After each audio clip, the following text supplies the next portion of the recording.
Batteries to power. Turbines to speed. Ready to move out. Before we start, I'd like to say something. There's no reason why you shouldn't have complete confidence in your chances to come out of this thing alive in one piece. From coast to coast, from border to border, from one end to the other, and all points in between. The Classic Guitar Rock Podcast is on. Yes! That's awesome!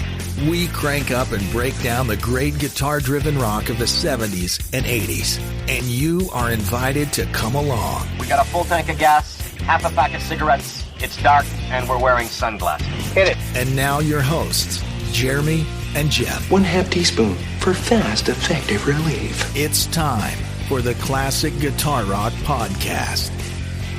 Hello and welcome back to the Classic Guitar Rock Podcast. This is episode 4, and your hosts, Jeremy and Jeff, are here. I'm Jeremy, and he's Jeff. Hello. How's it going, everybody? I was working solo the last 2 episodes. Jeff was not feeling too good. Are you doing better now? I'm doing better. Yes, thank you. It's probably Thankfully, not COVID. Probably just age-related. You think so? Right? I think so. Well, that or kid. Yeah, kid-related. Whatever. Residual from children. When you got kids, they bring everything home. You know, that's the problem. They do. They're still going to like some kind of after school. It's not after school, obviously, but that same group is taking kids and help them to do their online thing. That's exactly so what. They're not, they're not at home doing the online thing. My one son, just this week, in fact, my wife works for the school, so it kind of helps that she can kind of, do some things behind the scenes. But he goes into the school and does, because it was just not working for him being at home. It's been tough. No, it's so hard. Hopefully we get through this. I'm perfectly comfortable to hide down in my basement, so I don't have a problem with that. But for our kids, that's a little tougher. So hopefully we can get through this quick. Well, this is a week since before we started this, Jeff, I've been looking forward to this because I don't know what it is about 1980, but when you look at the various years, and this is how nerdy I am, I'll just go Google, albums from a certain year, and you look through, and there are some really good years, but 1980, for someone who's into classic rock, the early classic metal, the stuff we like, 1980 was a really good year. It seemed to be. Yeah. Indeed. A really good year. And I think, kind of like you mentioned in the first episode, when we talk about classic rock, so much of it is a nostalgia. It's a personal nostalgia thing. And for me, I think I'm a few years older. For me, 1980 was the year where I was really starting to, on my own, find my music and not just the music that was my older siblings played. That I was actually forming my own taste. I was in 7th grade, and I was starting to kind of form my own musical opinions. And so I can remember a lot of this stuff. Some of the other stuff I love, we talked about ZZ Top, LaGrange. Obviously, you and I were too young to have listened to that when it actually was on the radio. We would have been just babies or little kids. So we've kind of gone backwards and acquired a passion for a lot of this stuff. But beginning in about 79, 80, for me, I remember actually hearing this stuff on the radio, if it was, played on the radio. Some of it was never on the radio, but I actually remember when it came out. And so I feel something about 1980 is really special to me. And there's some great albums, and I'm looking forward to going over those with you today. I think it'll be fun. What about you? How old were you in 1980? I don't mean to put you on the spot. That's okay. I was 10. 10. Okay. So just under you. And I remember lying in the basement, lying on the couch, and my brother playing 8 tracks. And then we mentioned it 2 weeks ago. So the Friday Night Video thing. Yeah. So that's where I got exposed to a lot of this. And parents would go out for dinner or something, and I'd be home with the brother, and I'd be just staying up too late, listening to music, changing the channel on the TV with the dial. And I remember all of these I remember pretty well. If not in 80, then probably 82. 83. And one thing that's funny too is there's some of these songs that they were just popular. I mean, this is just top 40 what you heard on the radio. Some of it, yeah, absolutely, not so much.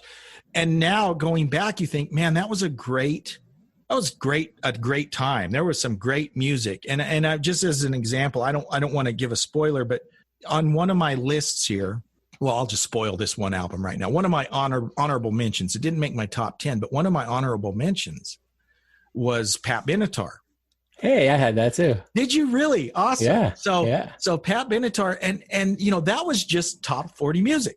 Okay. Absolutely. But when you go back and listen to those Pat Benatar albums, and this is just an example, we could pick other ones. You could talk about Blondie, right? You could talk about a lot of these albums. They were just really good. And that was top 40. And I know I sound like your parents when I say this. When I say your parents, I mean the collective, our parents, right? Mm-hmm. Music today is just not the same. I'm sorry. No. You know, and I was thinking about this yesterday, and they don't have an album that coincided, but like the Cars, for example, the Cars, who were all over the radio, that was great rock, great bands, music that great guitar player. Oh, just never played a bad note in his life, you know. And we were fortunate enough to hear that stuff. And in 1980 was just a really good year. It was a really good year. So really looking forward to this. So thank you, Jeff, for getting better and coming back. I don't think people want to just hear me ramble on. So I'm glad to have Jeff back. And thank you all for listening. We've gotten off to a really good start, and we appreciate it. Even gotten some emails. You can always email us. In fact, I'd love to hear from you. We'd love to hear from you at classicguitarrock@mail.com. If you have any recommendations, suggestions, requests, complaints, insults, hate mail, remember the hate mail goes to Jeff. But anything along those lines, email us. We're on Twitter now. I didn't even tell you this, Jeff. We're now, as of yesterday, we're on Twitter. So we're cool. We're a big deal. We're up to 40 followers at this at press. Okay, so we're up to 40 followers. So find Classic Guitar Rock on Twitter and follow us. Send us mean tweets. And I'm going to be 41 right now. All right, nice. Okay, he's going there. Woo! Okay, and I'll follow you back too. I'll follow you back. Okay. I don't do too much, you know. I don't either. You know, in fact, I had by the way, there's a Classic Guitar Rock YouTube channel. And a long time ago when I started that, I started a Twitter account at that point too. But that's literally 6 years ago. I hadn't done a thing. I couldn't remember my login, so I just started a new one. So there might be an old, you know, collector's item version of the Classic Guitar Rock Twitter somewhere. I should look it up and follow it, see what it says. Yeah. Did you find it? I did. I followed. All right. So Jeff is the nice. Okay, perfect. That makes me feel good. Were we at 40 or 39? Where were we at? I might have exaggerated. Classic Guitar Rock. Does it say how many?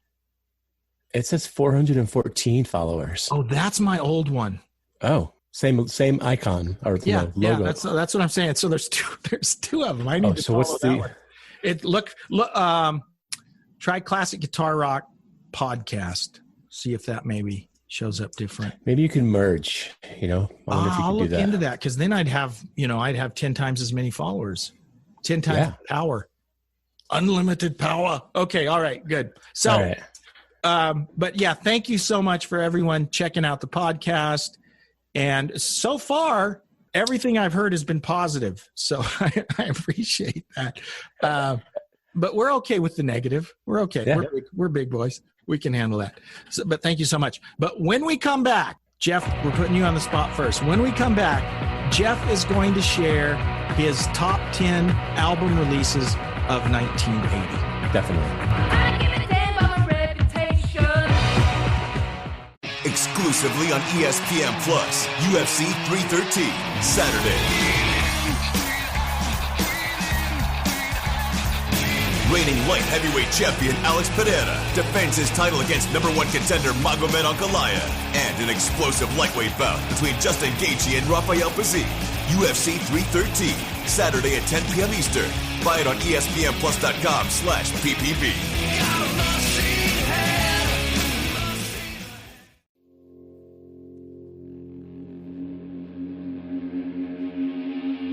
Welcome back to the Classic Guitar Rock podcast. You can email us at classicguitarrock@mail.com. Jeremy and Jeff with you.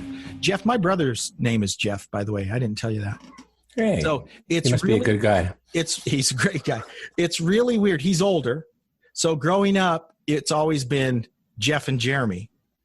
And so I guess it's my ego that makes me want to say Jeremy and Jeff first. But it's super awkward for me to say Jeremy and Jeff. So you'll probably hear me say Jeff and Jeremy because all my whole life it's always been Jeff and Jeremy. It was always Jeff first. So anyways, all right. I got lots of issues, Jeff. Okay, now we're going to start with I'm here for Jeff. everybody.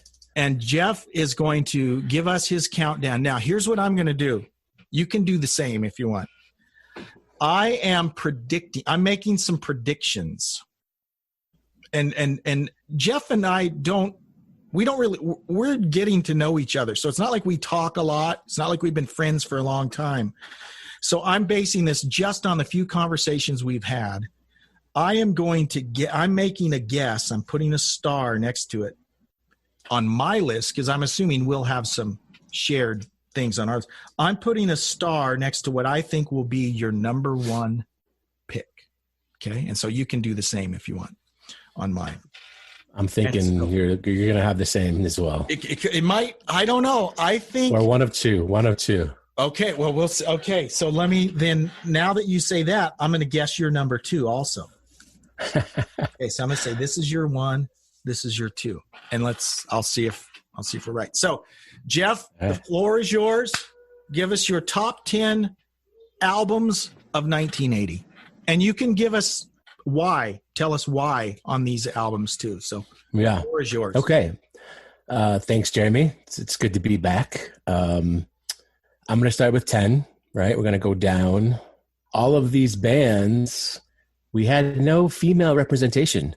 Wow. So for number 10, well, at least on my 10, number 10, I chose Heart, Baby L'Estrange. Good album. And it's just a great, I haven't really heard it in a long time. Maybe I've heard Down on Me, maybe somewhere. Yeah. But you listen to that album, it's just killer. Is Even It Up on that album? Does that have Even It Up on it? I can't. Yes. Yes. Yeah. Even It Up. Yeah. Yeah. It's Ann Wilson, kind of like channeling Janice a bit. Oh, phenomenal. And just great production. It's just a great album. Yeah. And that was her 5th studio album. And here's something, a tangent. This will be the first of many tangents. But here's the thing about Heart. They obviously, Ann and Nancy, tremendously talented. Ann Wilson, probably my favorite female vocalist. Top 2 for sure, right? But their band was just tight. Super tight. I think that was Rod Fisher. I can't remember everyone in the band. Denny Carmassi was a drummer for them for a while. But this Howard Leese. But that album, remember the big album that came out in 85, the one just called Heart, that had Alone. Kind of a poppy album. Yeah. These Dreams, never, that album was on the charts. I started working in radio as that album was on the charts. And that was one of those albums, I'd have to go back and look, but it had, every song on the album, but maybe 2 was on the chart. It was a huge album. And yeah, that was a poppy album, still a really good album. But Baby L'Estrange was a really good one. And that, to be honest, I just completely missed that one. That wasn't on my radar at all. Hey, well, cool. Good catch. Great. Nice. All right. You want to go? You want me to? No, you go. Okay, shut up. I'll shut up and let you go. Number 9, Michael Schenker Group, self-titled. One of the main reasons is it just brought back that, the nostalgia thing we talked about. We used to just, air guitar and headbang to Armed and Ready. That's all you need on that. And, then we got into the Scorpions and UFO a little. So that he has that history there and his brother, the Scorpions. And coming off of your Deep Purple 6 Degrees thing, right? Yeah. Cozy Powell and Don Airey played with Michael Schenker. Yep. So I thought that was a fun connection. Those two have played with everyone. Seriously. Yeah. Those two have played with almost everyone. Awesome. And if you don't really know that album, Michael Schenker Group, the solo in Cry for the Nation, it's just awesome. Yeah. It's so good. It's like a minute of him doing his thing, and then he does like a an overdub, or he's doubling it, maybe some harmony, and it's just the sound. He got it. He's got it. It's great. And that's the one that starts with the cheesy. Yeah. Like almost like a steel drum tropical thing. And then all of a sudden there's a bomb. Yeah. I love that song. Oh, great song. Number 8, distorted bass, Motorhead, Ace of Spades. Just love. I mean, we made fun of Lemmy, but they were a great band. Again, Friday Night Videos. I remember seeing his face, his mug. Can I just be completely rude here? Dude, when you make that much money, wouldn't you have that big mole removed off your face? Wouldn't you? I think that was part of his thing. Huh? It was part of the charm. Okay. Number 7, Van Halen, Women and Children First. Loved Van Halen from the beginning. And this was just another one. Incredible rock. Everybody wants you. Everybody wants some. Take Your Whiskey Home. Yeah. I remember that one. Good one. 6, Whitesnake, Ready and Willing. If no one knows that one or forgot about that one, it is fantastic. And along the same time frame, they came out with a live album, In the Heart of the City. Okay, now I just have to say this. I keep interrupting you. I completely forgot. I was thinking Ready and Willing was the following year. I thought the only album they had in 80 was the live album. And I, in my mind, was saying, well, I'm not going to do a live album, but that's a really good call. I think so. I mean, yeah. Should I double check just in case? No, that's fine. I'm not. I just wasn't thinking that. No, it's fine.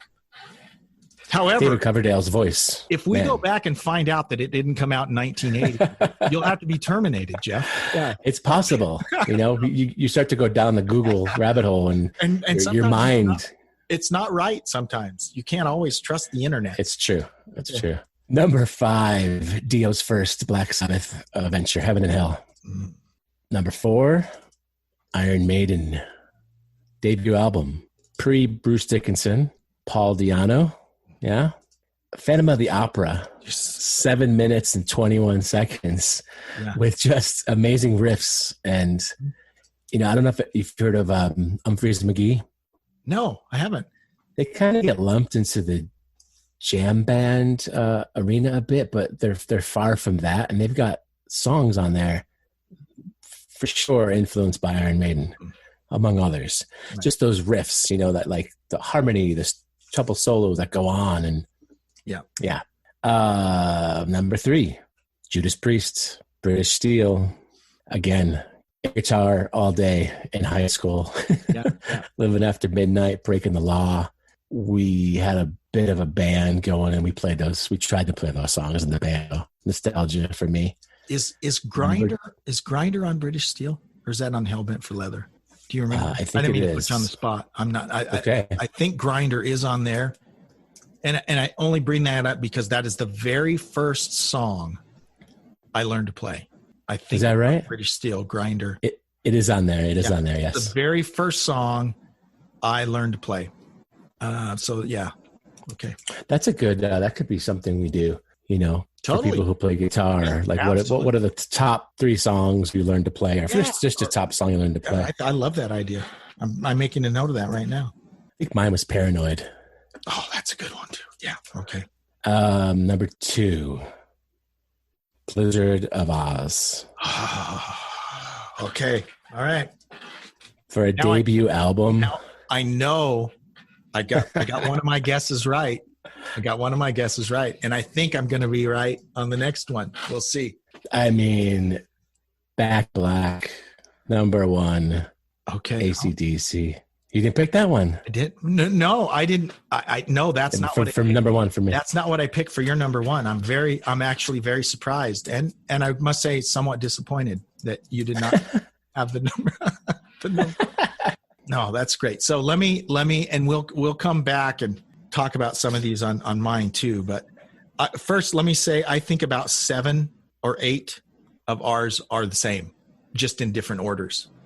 But there are some surprises. I'm very surprised Now, I'm not surprised what you picked for your number one at all, but I'm surprised that the one I guessed you would say Blizzard of Oz was number 2. So I got that right, but I was wrong on what I thought would be your number 1. So, oh no, you got me really curious. I know, it's crazy. So when we come I've back, got some good honorable mentions. Oh, forgot about that. Yeah, let's hear your honorable mentions. Absolutely. I'll go through them quick. Saxon, Wheels of Steel. Great one. Scream Dream, Ted Nugent. Oh, see, completely missed Wango that Tango. One. Completely missed that one. How did I miss that one? Okay, all right, great one. I wouldn't consider Rush classic rock, but we have to mention Permanent Waves. Okay, see, great album, but I thought that was going to be your number 1. Okay, because I consider them classic rock. I personally, and that's what I knew you were a Rush fan, and so that's what I thought would be your number 1. But at least it made your honorable mentions. I had a Thin Lizzy album on there, Chinatown, which is actually a pretty good album. Yeah, it is. Yeah. Okay. I'm surprised at how many I've missed because I did just off my head, I could come up with 10 albums, but then I did a little digging to see, am I missing something huge? And I realized, I am. But even though like the Ted Nugent I missed, the Heart I missed, and the Thin Lizzy I missed. So I need a new internet. Something's wrong. So, okay. The new Google. Okay, awesome. So when we come back, we'll look at my list and we can pick that apart. So stand by.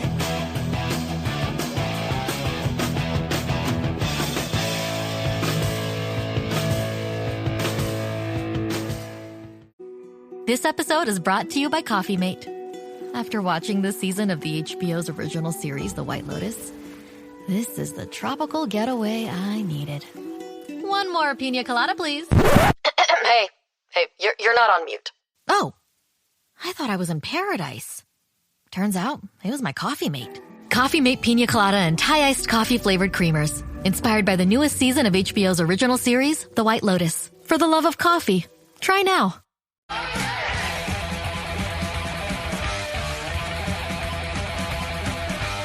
All right, welcome back to the Classic Guitar, what's the name of the show? Classic Guitar Rock Podcast.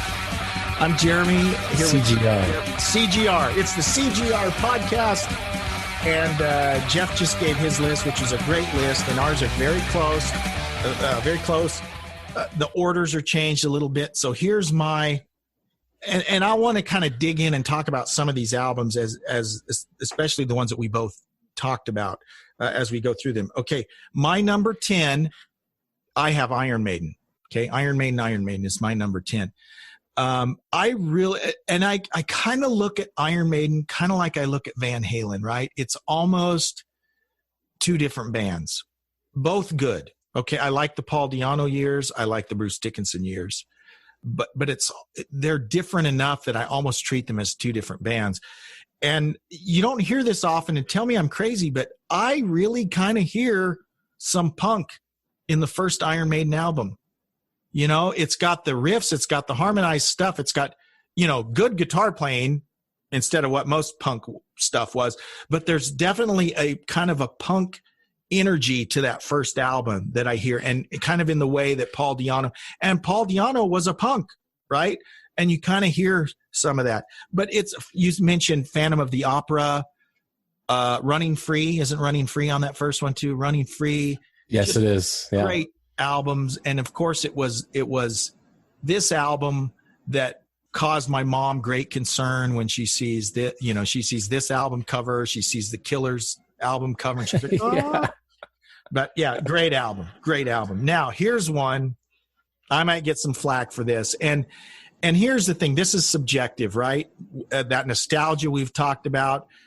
Our lists, someone could make the case, well, that's not classic rock. But to me, these are all albums that I kind of were just real important to me, that I played a lot, that just were a big part of my life. But for number 9, I have Loverboy. The first Loverboy album, I had that somewhere on my lists. It just didn't make the top 10. The thing is it? Yeah, it's pop. It's pure pop, but it's so good.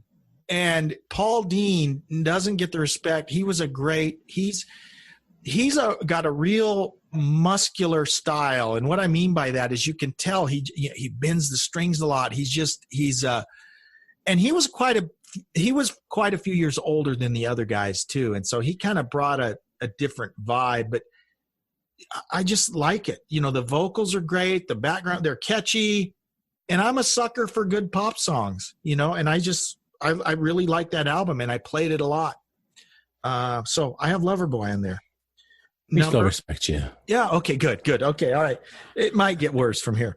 Number 8, I have Van Halen, Women and Children First. Okay. And what I love about this album, I'm sure you know this, but a lot of people don't know, that everyone thinks that 1984 was the first album that Edward played keyboards on.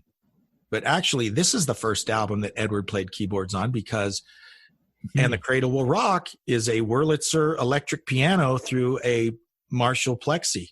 I mean, that's how he got that sound. It's a piano. Dun, dun, dun, dun, dun, dun, dun, so that's just kind of a neat little aside. This is the first Van Halen album that did not have any covers on it. Okay. The first two, if you think about it, there were several covers on the first two, but it's a really good album. You got, And the Cradle Will Rock. Could This Be Magic? That's on this one, right? Isn't it? Yeah. And that's the mellow, goofy. Yeah. Yeah. Okay. Yeah. Which I did not know. This features Nicolette Larson on the backup vocals, singing on the vocals. Yeah. Kind of funny. So that's my number 8. Number 7, Def Leppard, On Through the Night. This was their debut album, and this is pre Mutt Lange. So High and Dry, Mutt Lange comes in, and that changed things a lot. But I never really thought about it until I was actually listening to it the other day. This was produced by Tom Allom, who produced a lot of Judas Priest stuff. And you hear it, particularly in a song like Hello America, which is kind of a poppy song, but the guitar sounds, if you listen really close, sounds like it could have come off a Judas Priest album, just the way it sounds. And that's what I love about listening to these albums is you realize, you see these thumbprints of producers on these albums, and you realize, oh, that's a Ted Templeman album. That's a Mutt Lange album. And we'll see that come up on more and more episodes as we talk about more and more albums. But Def Leppard, On Through the Night. That was on my list. Was it really? I mean, potential. Almost. Yeah. That was on the radar. Good. Now I had at number 6, and I think you had this at maybe number 3 or 4, Heaven and Hell. Ronnie Dio's first appearance with Black Sabbath. Again, one of those bands that they're different enough with Ronnie versus with Ozzy that I almost treat them as two different. I don't like to do though. Ozzy's better than Ronnie, or Ronnie's better than Ozzy, or Sammy's better than Dave, or Dave's better. I don't like to do that. So in my mind, it's easier to compartmentalize. They're two great but different bands is kind of the way I look at it. Sure. Number 5, Michael Schenker Group. That's where my Michael Schenker Group came in as number 5. Okay. Yeah. And I just love that album. It's got a lot of tracks, doesn't it? There's a lot of tracks, and 16 or something. Yeah, it's a lot of tracks, and there's the Into the Arena is the instrumental on that one, right? Yeah, Into the Arena. You mentioned Cry for the Nations. I love that song, and you talked about that. So that's one of my all-time favorite solos of his. And Gary Barden has a unique voice. I don't want to say he's a great singer, but he's kind of like Ozzy in that it's you hear it and you automatically know it's him. And I just really like that album. That's a good album. My number 4 is British Steel, Judas Priest, British Steel. And for the, it's just a good album. Living After Midnight, Breaking the Law. I mentioned I learned Grinder. First song I learned was Grinder. I saved up money and bought a tab book. After I learned Grinder, actually, I went and bought a tab book at the music store of British Steel. And it was pretty cool, because then I went through and I told you I learned the whole British Steel album. Well, I kind of cheated. That's how I learned it. I had this tab book. So I went back and learned to play Breaking the Law and everything. I had a good friend of mine who would get, I don't know if it was Guitar Player or probably magazine. Yeah. And when every time he got the new month's subscription, he would call me up. I learned it. Yeah. He's like, oh, this isn't here. That song's in here. And he would start playing it. And I was like, yeah, we could play guitar. Just read tab. I bet you that was Guitar for the Practicing Musician. I bet was the magazine, because when they came out, their Guitar Player and Guitar World had been around for a while, but it wasn't until this Guitar for the Practicing Musician came out where they would their deal was they put a bunch of tabs in. I learned to play Spirit of Radio from Guitar for the Practicing Musician. I learned to play Dust in the Wind. I learned to play lots of D. Randy Rhoads D. I learned to play that from guitar because of the tabs that they'd put in there. Yeah, that's awesome. That's a great memory. That's cool. What am I at? Number 3, I have Back in Black at number 3. Okay. And think about this, Jeff. Okay. Bon Scott died, I think, at the end of January of 1980. Yeah, same year. Okay. By the middle of April, end of April, within 2 months, they had Brian Johnson on board. And I think this album came out in August. Unbelievable. So think about that. So tell me about another band that could lose their lead singer, get a new lead singer, produce an album, and then, oh, by the way, that album becomes the second highest selling rock album ever. Or second highest ever. Maybe highest ever. I know. Behind Thriller? It's behind Thriller for rock albums, but as far as hard rock, the for sure the biggest selling album ever. It's like every song. It's like 29 times platinum or something, which is like 60, 70 million. It's ridiculous. It's kind of crazy. Every song. And to think to get another singer, another vocalist with that crazy, raspy, scratchy and here's kind of style, right? I mean, it's like fascinating thing, Jeff, is, and I already talked about, the Ozzy versus Dio, the, Sammy versus Dave. You don't hear that with AC/DC so much. Some people, it's not Bon Scott. I mean, Brian's been the guy since 1980. What is that, 40 years? He's been the guy since Bon was in the band, 8 years? Whatever. But my point is, I'll watch a concert with Brian and he'll sing the Bon stuff and I don't even notice till afterwards. I go, wait, that's a Bon song. And it doesn't even, because he is so much the voice of AC/DC that when he sings TNT or Highway to Hell, it seems like he's supposed to be the one singing it. Yeah.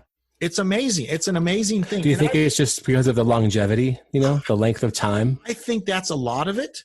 I think that, you think of AC/DC has this signature sound, right? It's the Young Brothers, and there are two voices that work with it, and it's fine, whether it's Brian or Bon. I think that's what it is, and it's just like, then you realize, wait a minute, he's singing TNT, and it sounds right, even though he's not the one that's saying it. So it's the weirdest thing.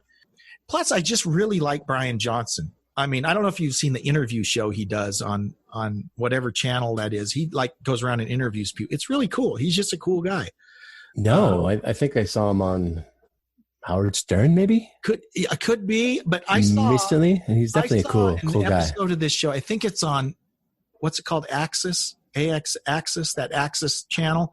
I saw a show where he was interviewing Mark Knopfler of Dire Straits, and it was awesome. It's just an interview show, but he's just a very approachable, real, normal guy. Sammy Hagar's that way too. Sammy's got his interview show too, and he's kind of the same way. He can talk to anyone, interview anyone, and it's kind of cool. And he's friends with Bob Weir from The Dead. Who would think? Yeah, it's crazy. I know. Okay, my number 2 was the one that should have been your number 1, Jeff. It was Permanent Waves. Yeah, that's my number 2. I mean, I do appreciate Rush so much. I just, it's that I always think they're a different. You're prog, not even prog rock. I don't know how it's more sophisticated to me. Are you a fan of what I call the bathrobe era? The 2112, the Farewell to Kings, the Hemispheres. Is that your era of Rush, or do you like the later stuff, or which era do you like? I mean, I'm not as big a fan as you, so. Okay. I don't know. I guess I got into them with Tom Sawyer days. Okay, so moving pictures, yeah. That's all awesome. There's what I call the bathrobe era. Why the bathrobe era? They wore bathrobes. Okay, that's where they were wearing the kimonos. And, right. Okay. And a funny story.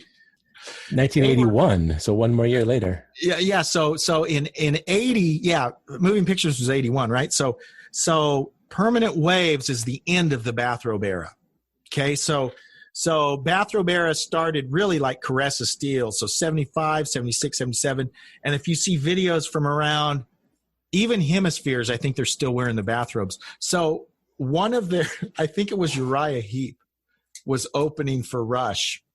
And so what they did is they started stapling, they'd staple a set of slippers up in front of, right next to Alex's pedal board and Geddy's pedal board. So like bathroom slippers to go with their bathrobes. So they'd go out to play, and like the roadies had nailed down these bathroom slippers next to each of their pedal boards. I thought that was hilarious. Right at home. It's awesome.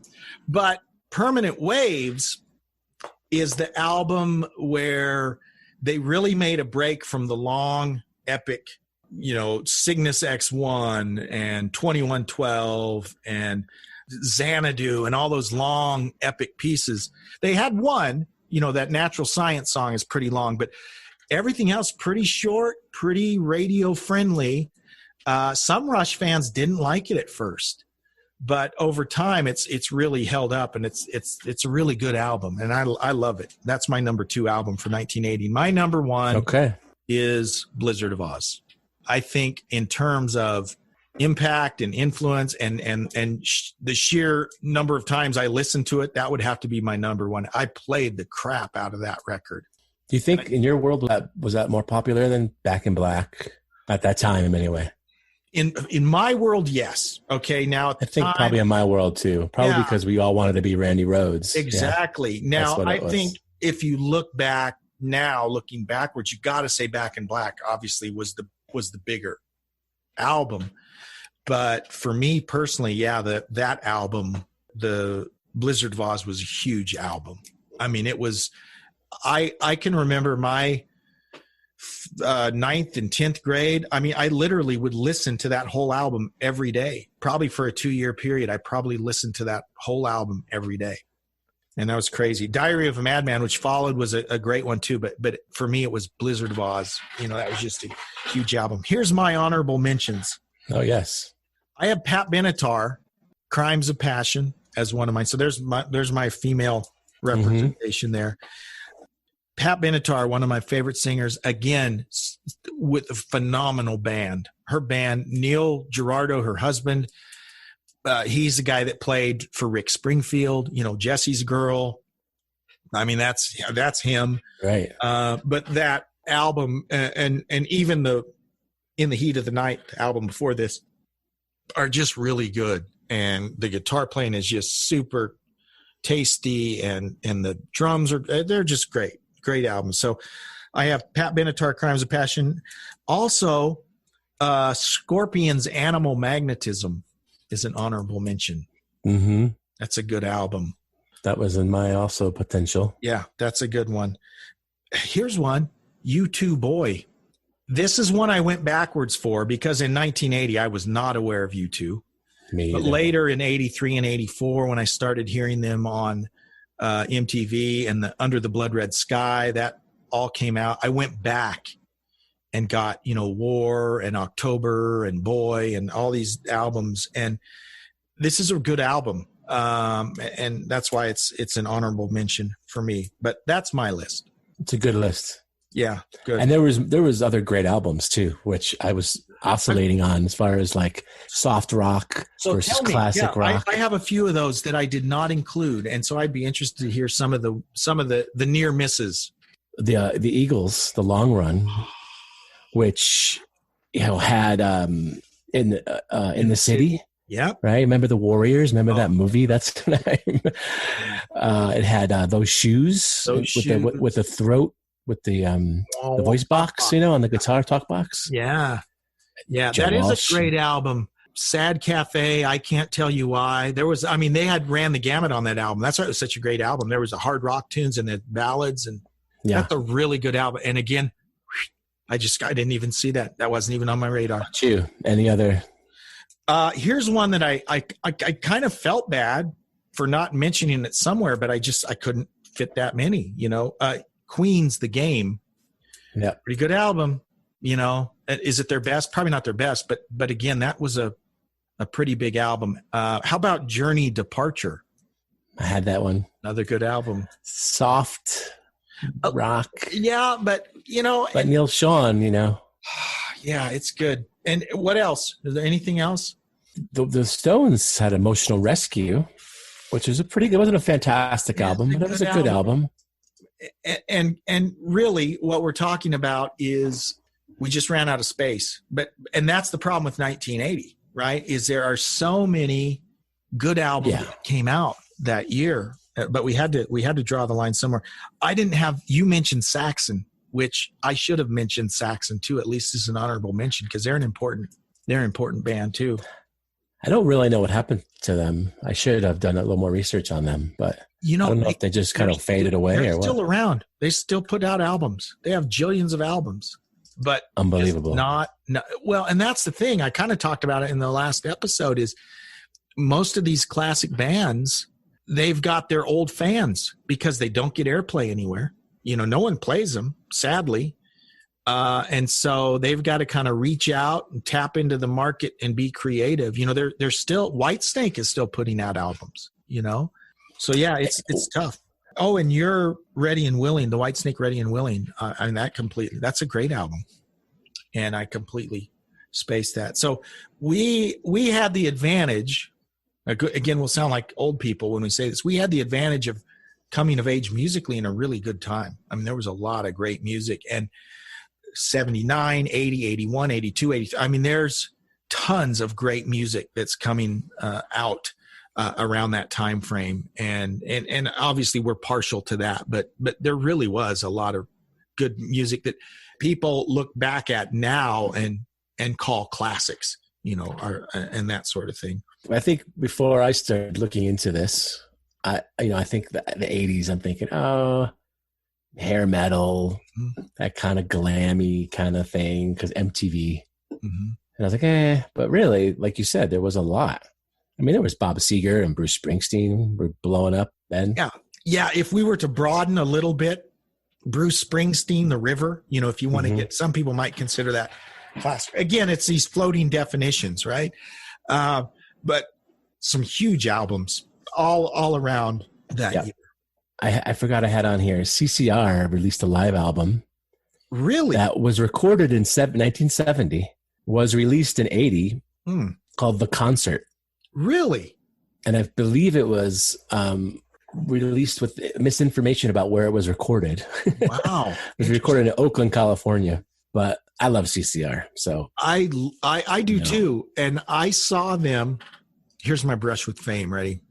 So in 95, I was working at the Oldies station here in Spokane, Oldies 101.1. And I don't know if you remember Creedence Clearwater Revisited. Do you remember when they did that? I kind of do. It was CCR without John Fogerty is what it was. Huh. So they brought in this guy who, interestingly enough, looked exactly like Brian Johnson and wore a hat like Brian Johnson. But he sang just like John Fogerty. And guess who the guitar player was in Creedence Clearwater Revisited? It was Elliot Easton of the Cars. What? It was the coolest thing ever. So I go to Sandpoint, Idaho. I'm working at the Oldies station. And they say, Jeremy, do you want to go up and MC the concert in Sandpoint? Sandpoint's up the road about an hour and a half from Spokane, a little town. And Creedence Clearwater Revisited was playing there. And I'm like, absolutely. So I got to meet Stu Clifford, the bass player, and Doug Cosmo, whatever, the drummer. Stu, I can't even remember their names. But Stu and Doug I got to meet. And I met Elliot Easton, who was the guitar player, which was like this, because he was one of my favorites. Yeah. So it was awesome. And they sounded really good. But CCR, we could do a whole episode on CCR. We should, because lot of drama, lot of history. A lot of brother drama. But I would love to talk about CCR I think that'd be great. He's one of those, one of those vocalists. Oh, just amazingly unique, right? Like you hear him 1 second, half a second. Yeah, exactly. And it's so funny that he had such a, CCR ended effectively in like 72. And then it wasn't till about 82 or 83. Remember when he resurfaced with The Old Man Is Down the Road, and all of a sudden John Fogerty's back, and it was like he was huge. Yeah. And he still sounded like John Fogerty, and it was awesome. So yeah, no, they're one of my favorites too. I'd love to talk about them down the road. I'm sure we will. So cool. Yeah. Awesome. All right. Well, I think that was fun. I think it was fun. I think we've done our damage for the day. Jeff, I appreciate you coming, and we appreciate everyone listening. And by now, you'll be happy to know that we're on Anchor, we're on Spotify, we're on iTunes, we're on Apple Podcasts, we're on iHeartRadio. We're basically on all the major platforms. That happened quick. Last time I started a podcast, it took a lot longer. So you can find us just about anywhere. So make sure you listen, make sure you like, make sure you subscribe and you share. And you can always email us at classicguitarrock@mail.com. And we'll see you on the next episode. Take care. See you, Jeff. Keep rocking. Have a good one. Cheers. Thanks for listening to the Classic Guitar Rock Podcast. Please like, subscribe, and share. You can email us at classicguitarrock@mail.com. We'll see you for the next episode of the Classic Guitar Rock Podcast.